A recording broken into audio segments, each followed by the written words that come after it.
Bienvenido a Sabiduría para el Corazón. El Dr. Stephen Davey, pastor de la Iglesia Colonial y presidente del Seminario Teológico Shepherds, en la voz y adaptación de Daniel Cuquín, le invita a conocer más de la Palabra de Dios. Con Biblia en mano, acompáñenos en el estudio de hoy.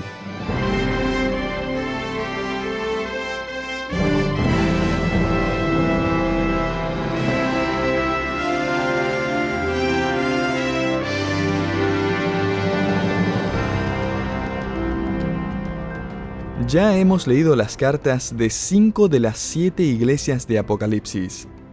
Cartas dictadas por el mismo Jesucristo al apóstol Juan y enviadas por correo. Hasta ahora hemos aprendido las siguientes verdades. Del ejemplo de Éfeso hemos aprendido que es posible ser fiel pero falto de amor. De Esmirna hemos aprendido que el sufrimiento puede ser parte de la voluntad de Dios. De Pérgamo hemos aprendido que tolerar la falsa doctrina puede ser el primer paso hacia la desobediencia. De Tiatira hemos aprendido que tolerar la inmoralidad puede llevar a practicar la inmoralidad. Y de Sardis hemos aprendido que es posible tener un pasado impresionante, pero un futuro infructuoso. Pareciera que el Señor no solo tenía las iglesias de primer siglo en mente cuando escribió estas cartas, porque estos mismos problemas existen en las iglesias del siglo XXI. Tal como en nuestros días, la iglesia primitiva también luchó con los problemas del analfabetismo doctrinal y bíblico, los corazones fríos y espíritus faltos de amor, un liderazgo llevando vidas en pecado, usando como pretexto la gracia para justificarse, una apatía evangelística y una falta de preocupación por la salud espiritual de la iglesia. Y es que estas cartas que encontramos en Apocalipsis también son para nosotros, porque exponen los problemas a los que nos enfrentamos y nos dan la solución para resolverlos. Quizás se esté preguntando si entre estas 7 iglesias hay alguna que sea de ejemplo, un modelo bíblico de una iglesia saludable. ¿Hubo acaso una iglesia que realmente tenía los objetivos correctos y las motivaciones correctas, que enseñaba lo correcto de manera correcta, una iglesia que estuviera recibiendo la aprobación de Dios? Y la respuesta es sí. Volvamos a Apocalipsis capítulo 3 y miremos el versículo 7. Esta es una carta dirigida a la iglesia que por 1900 años ha sido un modelo de ministerio. La llamamos la iglesia de la oportunidad, la iglesia de la puerta abierta. Esta es la iglesia en Filadelfia.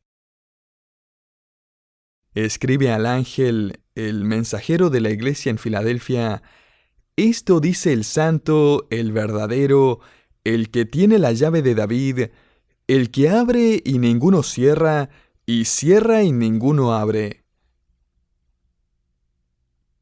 Ahora, tal como en las cartas anteriores, el Señor pone su firma al principio de la carta en vez de al final.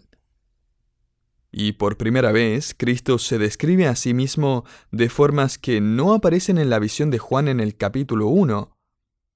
Quizás porque en ellas quiere reflejar características que esta iglesia estaba teniendo, y así elogiarlos en que se estaban pareciendo más a Él.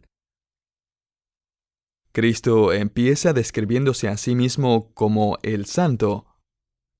Ya que esta iglesia tenía testimonio de ser santa, Cristo se presenta a sí mismo como el Santo, una palabra que significa estar separado exclusivamente para Dios.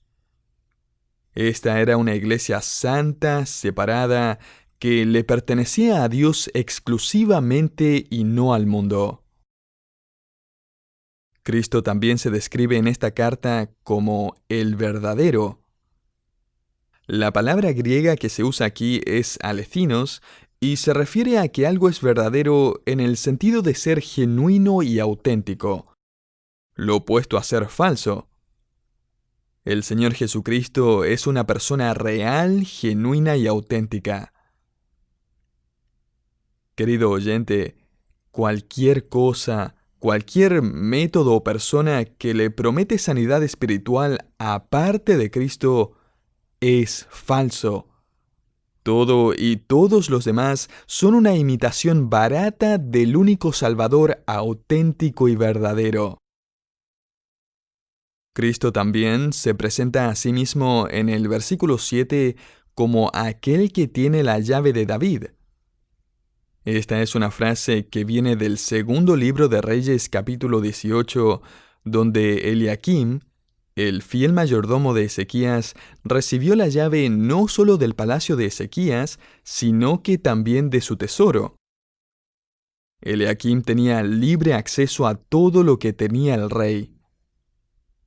Y de la misma forma, Cristo, el fiel Hijo de Dios, tiene libre acceso al trono del Padre y todos sus tesoros, los cuales Él ofrece a aquellos que creen en Él. En un sentido profético, Cristo controla la entrada de la casa de David, lo cual es el derecho del Mesías de reinar en el reino mesiánico. Finalmente, Cristo le dice a la iglesia en Apocalipsis 3, 7 al 8, «Yo abro y ninguno cierra, y cierro y ninguno abre. Yo conozco tus obras. He aquí, he puesto delante de ti una puerta abierta, la cual nadie puede cerrar». Ahora, ¿cuál es el significado de esta puerta abierta que nadie puede cerrar?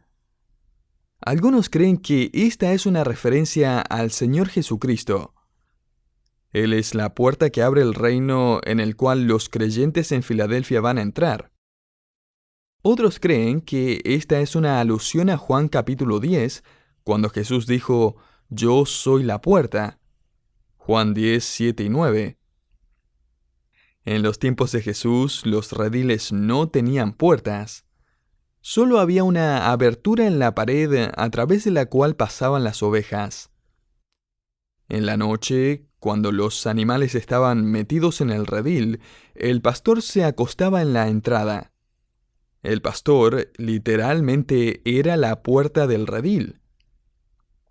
A esto es que Jesús estaba refiriéndose en Juan 19 cuando dijo, «Yo soy la puerta, y el que por mí entrare será salvo, y entrará y saldrá y hallará pastos». Ahora, esta es una hermosa imagen de la salvación, pero no creo que Cristo esté hablando de la salvación o de entrar al reino en Apocalipsis 3. De hecho, en Apocalipsis 3, la puerta siempre está abierta. Además, cada iglesia en Apocalipsis recibe un desafío para aplicar a su ministerio presente, a cambiar algo, a hacer algo, a comenzar algo o a confesar algo. Así que, personalmente, creo que la iglesia en Filadelfia está recibiendo una promesa. La promesa de tener una mayor oportunidad de servir y glorificar a Cristo.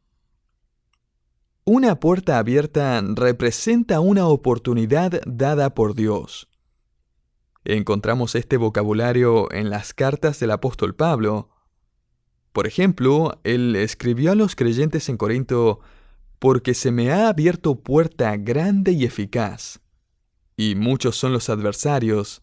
1 Corintios 16, 9. Y a la verdad me encanta el espíritu de Pablo.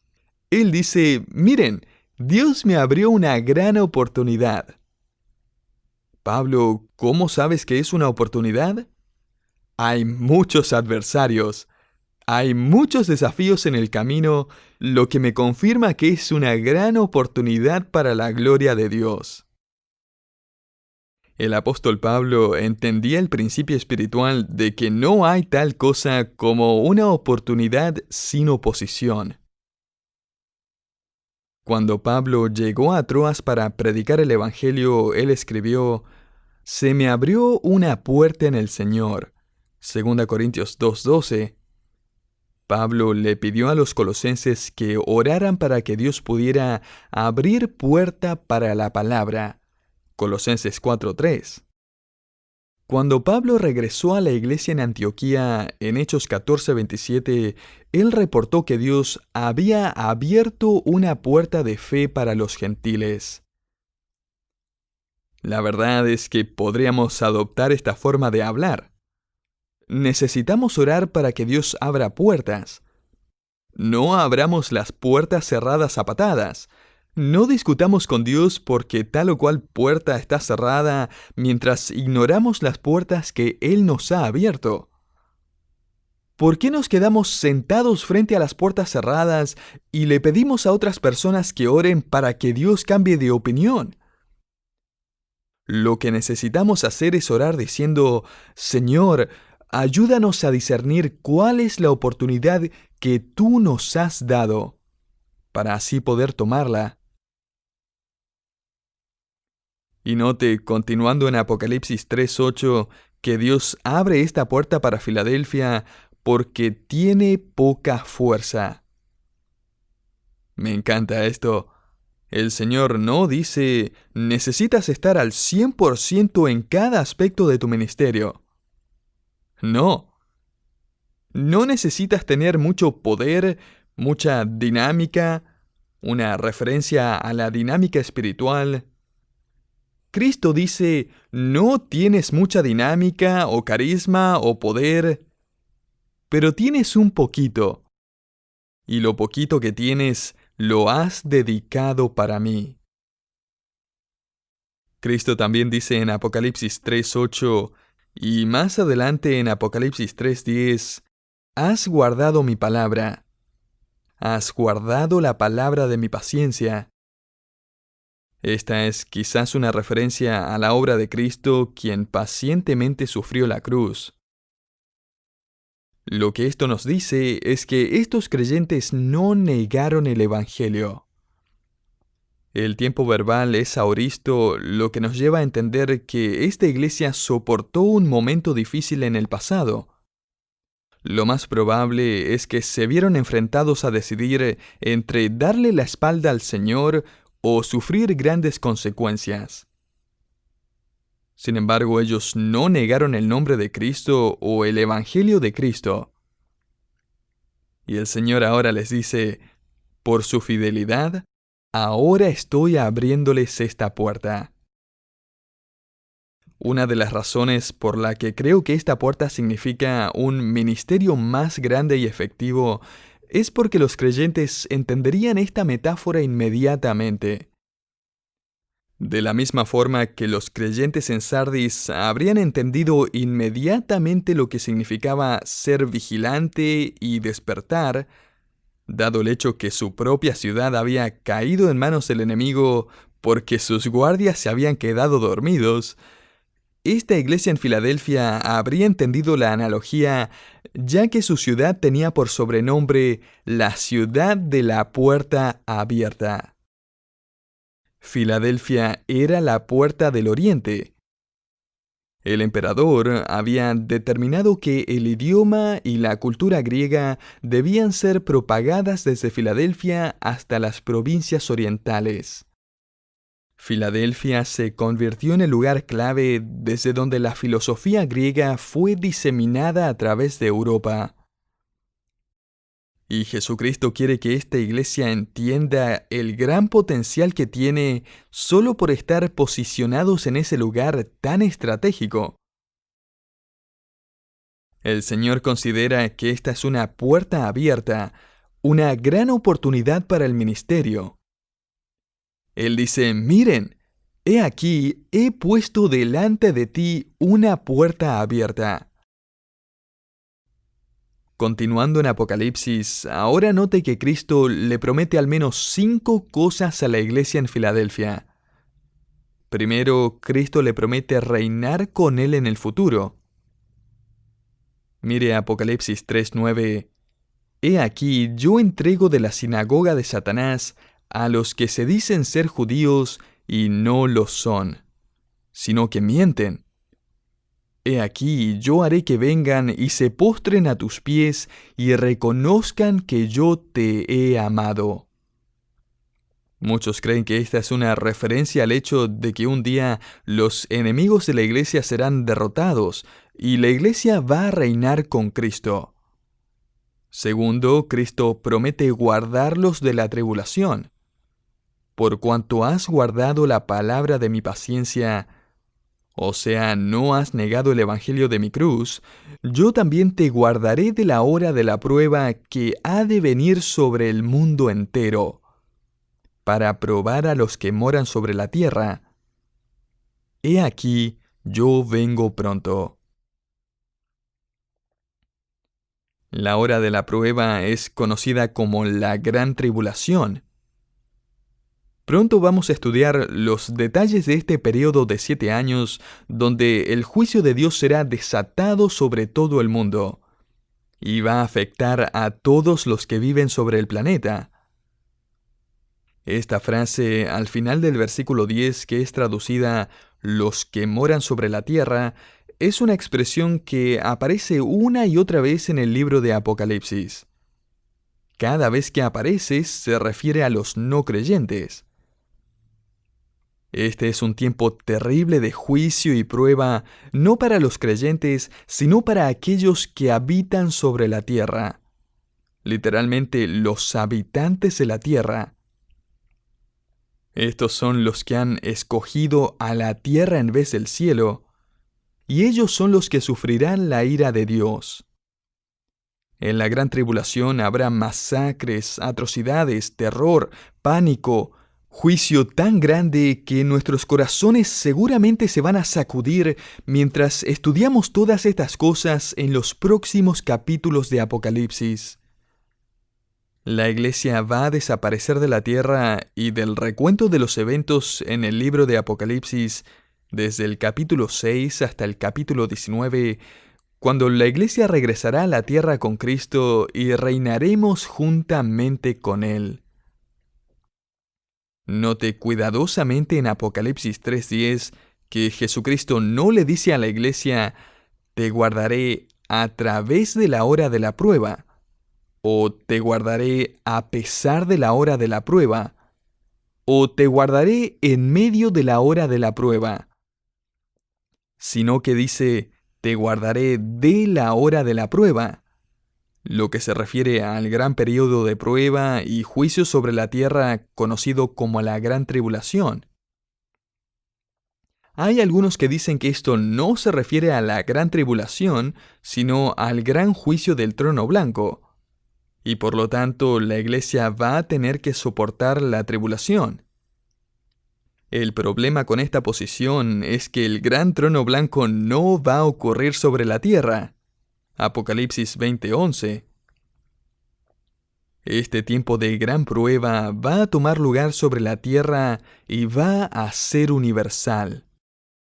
Por lo tanto, esta promesa no es solo para Filadelfia, sino que para toda iglesia a través del mundo. El Señor dice, «Yo te voy a sacar de allí, te guardaré de la hora de la prueba». La palabra guardarte viene de la frase griega tereo ek, y el significado básico de la preposición ek es de, fuera de o lejos de. Y si el Señor hubiera querido decirle a la iglesia que iba a guardarla, o sea, a preservarla en medio de la tribulación, Él habría usado la preposición en, que significa dentro o en. Te guardaré en la tribulación. También podría haber usado la preposición día, que significa a través. Te guardaré a través de la tribulación. Pero el Señor usa la preposición ek. Te guardaré de la hora de la prueba. Además, no tendría ningún sentido que el Señor le prometiera a la iglesia que va a guardarlos durante la gran tribulación, ya que ellos obviamente murieron antes del periodo de la tribulación, que aún está por venir. Esa promesa no habría tenido ningún sentido. Otro problema de esta interpretación de que Cristo va a guardar a la iglesia a través de la tribulación, o la última mitad de la tribulación, es que miles van a llegar a la fe en Cristo durante ese horrible período, y van a ser martirizados. Algunos dicen que la promesa de ser guardados solo aplica a la ira de Dios durante la tribulación, pero que Dios prometa guardarlos de su ira, pero no la ira de Satanás y el anticristo, la verdad es que no sería de mucho consuelo para la iglesia. Jesús le dice a los creyentes en Apocalipsis 3:11, «He aquí, vengo pronto». Vengo pronto implica inminencia. Su venida podría ocurrir en cualquier momento. Este es el rapto o el arrebatamiento de la iglesia. Las otras cartas hablan acerca de que Cristo viene a disciplinar o a amonestar a esa iglesia, o a llevarse el candelero del testimonio de esa iglesia. Sin embargo, aquí se está hablando de que Cristo viene a llevarse a la iglesia misma. Pablo escribió en 1 Tesalonicenses 4:17, «Nosotros seremos arrebatados juntamente con ellos en las nubes para recibir al Señor en el aire». Seremos arrebatados. Antes de la tribulación, nosotros los creyentes vamos a abandonar la tierra para recibir al Señor en el aire. Luego, en la segunda venida, después de la tribulación, nosotros vendremos con Cristo a la tierra. Estas son las promesas de un reino futuro y un rescate inminente. En tercer lugar, Cristo nos promete un gran reconocimiento. Jesús dice en Apocalipsis 3:11, «Retén lo que tienes, para que ninguno tome tu corona». Ahora, esto no tiene nada que ver con la salvación, sino que está hablando de un premio, un galardón. Note Apocalipsis 3:12, «Al que venciere, yo le haré columna en el templo de mi Dios». Esta es una promesa de reconocimiento. Tal como en todas las ciudades griegas, en Filadelfia se solía tallar los nombres de los ciudadanos fieles e importantes en los pilares del templo del Dios que adoraban. Esto se hacía como reconocimiento a la fidelidad de una persona una vez que hubiera muerto. Y Cristo dice, «Tú serás pilar en mi templo». Tú tendrás un lugar de reconocimiento especial por tu fiel servicio a tu Dios vivo y verdadero. Cuarto, Cristo promete descanso permanente. Note más adelante en Apocalipsis 3:12, «Y nunca más saldrá de allí». Los ciudadanos de Filadelfia vivían cerca de un volcán. Frecuentemente sentían terremotos. No mucho antes de que esta carta fuera escrita, en Filadelfia había ocurrido un terremoto y todas las personas habían salido de la ciudad. La mayoría estaban viviendo en tiendas en medio del campo por miedo de que los edificios de la ciudad se derrumbaran. Así que esta es una promesa de protección, seguridad y descanso. En esta carta no solo encontramos la promesa de un reino venidero, un rescate inminente, un reconocimiento privilegiado, un descanso maravilloso, sino que en quinto y último lugar, Cristo promete una recompensa final.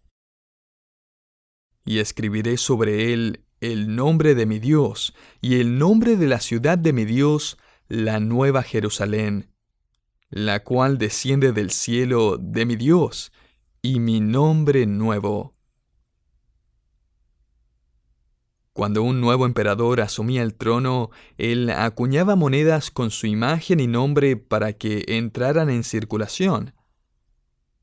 Nosotros, como creyentes, seremos estampados con la imagen e identidad de nuestro Señor y Salvador, el único Dios vivo y verdadero. tendremos el derecho a entrar a la ciudad de Dios, la Nueva Jerusalén, la cual vamos a estudiar en Estudios por Venir, y en esta maravillosa ciudad vamos a servir a nuestro Dios por siempre y siempre. Ahora permítame sacar brevemente unas aplicaciones a partir de la carta que acabamos de leer. Primero, no se sorprenda del potencial de una iglesia, pero tampoco equipare el plan de Dios con la grandeza de una iglesia. Esta iglesia en Filadelfia tenía poca dinámica, pero tenía un gran potencial para Cristo. Segundo, nunca subestime el poder de un testimonio. Su testimonio, su compromiso con el nombre de Cristo, el hecho que usted no ha negado el nombre de Cristo, es poderoso. Me acuerdo de un líder cristiano que solía cantar un coro que decía: «Poco es mucho cuando Dios te acompaña. No vivas por el dinero o la fama. Mejor de Cristo la corona, tú puedes ganarla, si en el nombre de Jesús tú trabajas». Así es como lo poco se convierte en mucho. Cuando a Dios le damos lo poco que somos y lo poco que tenemos, Él puede usarnos para hacer muchas y grandes cosas para su gloria. Ahora la pregunta es, ¿qué tipo de iglesia queremos ser? ¿Una iglesia desobediente? ¿Una iglesia dividida? ¿Una iglesia sin formación? ¿Una iglesia pecadora? ¿Una iglesia mediocre? ¿Una iglesia fría? ¿Una iglesia dormida? Seamos como esta iglesia en Filadelfia. Seamos una iglesia que ve la puerta abierta por el Señor y dice: «Allí está, vamos por allí». Así que corramos todos juntos hacia las oportunidades que Dios nos da, con fe, con valor y gozo, mientras esperamos el llamado de la trompeta de nuestro Salvador que viene pronto.